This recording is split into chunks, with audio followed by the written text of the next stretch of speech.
Ya Allah, stresnya. Bismillahirrahmanirrahim. Assalamualaikum warahmatullahi wabarakatuh. Saya pada hari ini Muhammad Nur Fadli Akmal bin Rosli, pelajar Pendidikan Islam 1 Ambilan Jun 2020, akan melaksanakan tugasan 2 mata pelajaran Gaya Hidup Sihat. Jadi dalam melaksanakan tugas ini, saya akan membincangkan satu isu gaya hidup sihat di Malaysia. Isu yang saya pilih pada hari ini ialah isu stres. Jadi apa itu stres? Kita selalu sebut kan stres. Tapi apa sebenarnya makna di sebalik stres itu? Jadi stres ini merupakan tekanan hidup yang kita hadapi sepanjang menjalani kehidupan seharian.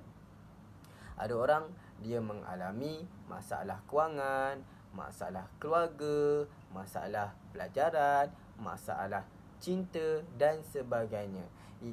Itu antara punca-punca yang menyebabkan kita stres.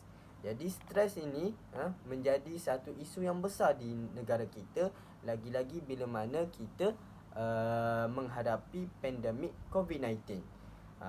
Kita ingat tak tahun bila yang kita mula alami COVID-19 ni? Pada 2019 kan. Jadi kalau kita tengok pada statistik kes bunuh diri setiap hari di Malaysia menunjukkan dua kes bunuh diri dalam sehari. Seperti yang kita tengok statistik yang dikeluarkan. Pada tahun 2019 ada sebanyak 609 kes bunuh diri. Banyak kan? Kalau kita, itu hanya di Malaysia sahaja. Lepas tu kalau kita tengok pada tahun 2020, 631 kes bertambah dan lagi banyak.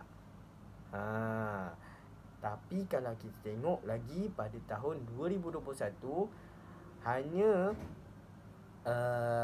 bermula Januari hingga Mei sahaja dah ada 468 kes. Ya, sangat-sangat membimbangkan. Isu stres ini sangat membimbangkan di Malaysia. Rakyat Malaysia sangat-sangat stres bila mana menghadapi pandemik COVID-19. Jadi apakah kesan stres ini pada individu yang mengalaminya? Jadi saya akan bawakan 4 kesan. Yang pertama, fikiran mula terganggu. Orang yang stres ini, fikiran dia akan mula terganggu dan tidak boleh fokus.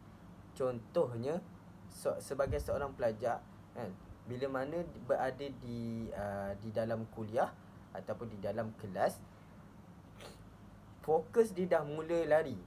Sebab apa? Sebab dia dah mula memikirkan perkara-perkara ataupun masalah-masalah yang dia hadapi. Dia akan fikir macam mana nak selesaikan. Dia akan bimbang, nanti jadi macam mana masalah tu. Jadi fokus pada pelajaran dia dah hilang. Dia dah tak dapat. Jadi fokus ini akan menyebabkan kesan-kesan yang lain pula. Contohnya dia akan mula ketinggalan pelajaran. Dia akan tidak dapat menyelesaikan tugasan yang diberikan dengan baik dan sebagainya. Sama juga kalau dalam situasi lain sebagai pekerja, penjawat awam ke pun sama juga. Fikiran ni akan mula terganggu dan tidak dapat fokus pada sesuatu perkara kerana memikirkan masalah-masalah yang dihadapi. Itulah kesan stres yang pertama. Fikiran dia mula terganggu. Jadi kesan stres yang kedua yang saya bawakan pada hari ini ialah stres akan memberi kesan buruk pada badan kita, pada fizikal kita.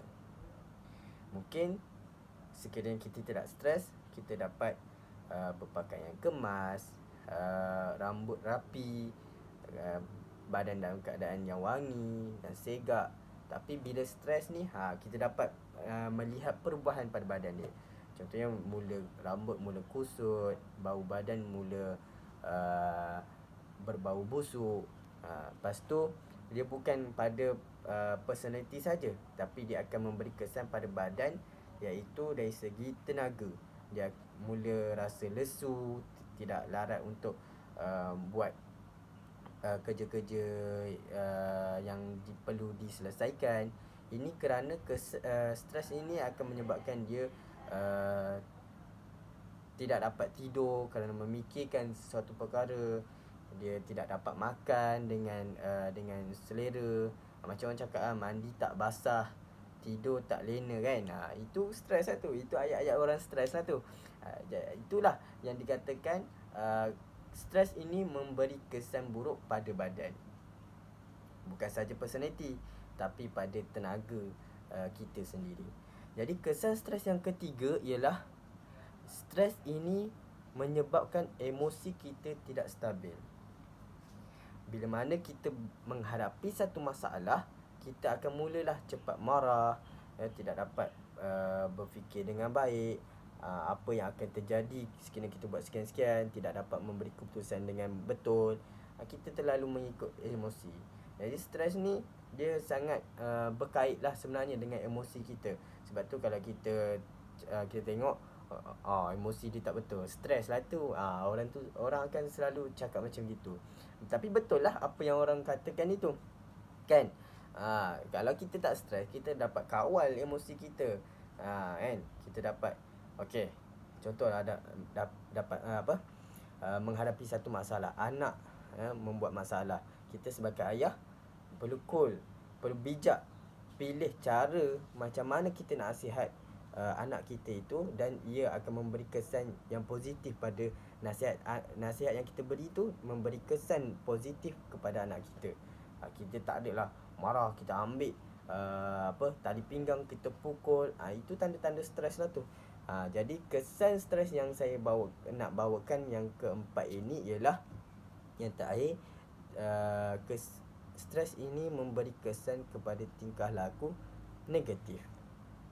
Contoh dia, sangat banyak contoh tingkah laku negatif yang kita boleh lihat pada orang yang stres. Contohnya, tidak dapat tidur berlebihan, makan yang terlalu sedikit, tidak ada selera nak makan, makan berlebihan, lagi tidak dapat fokus, tidak dapat melakukan tanggungjawab dengan betul. Itu semua tingkah laku negatif yang akan diterima oleh orang yang stres.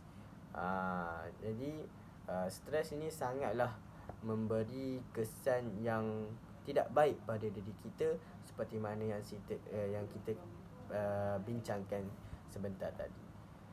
Jadi kita dah tahu kesan dia sangat-sangat banyak dan sangat negatif lah. Kita sebagai orang mesti nak gaya hidup yang sihat, kan. Jadi kita kena tahu langkah mengatasi stres. Jadi langkah yang pertama ialah mengamalkan pengurusan masa yang baik. Kita perlu tahu yang mana penting, yang mana kurang penting, yang mana perlu diselesaikan secepat mungkin, yang mana masanya yang lambat lagi. Kita perlu pandai pilih perkara tersebut mengikut kesesuaian dan selesaikan mengikut masa yang kita tetapkan. Kita perlu berfikiran realistik. Contoh satu perkara tu, contoh assignment.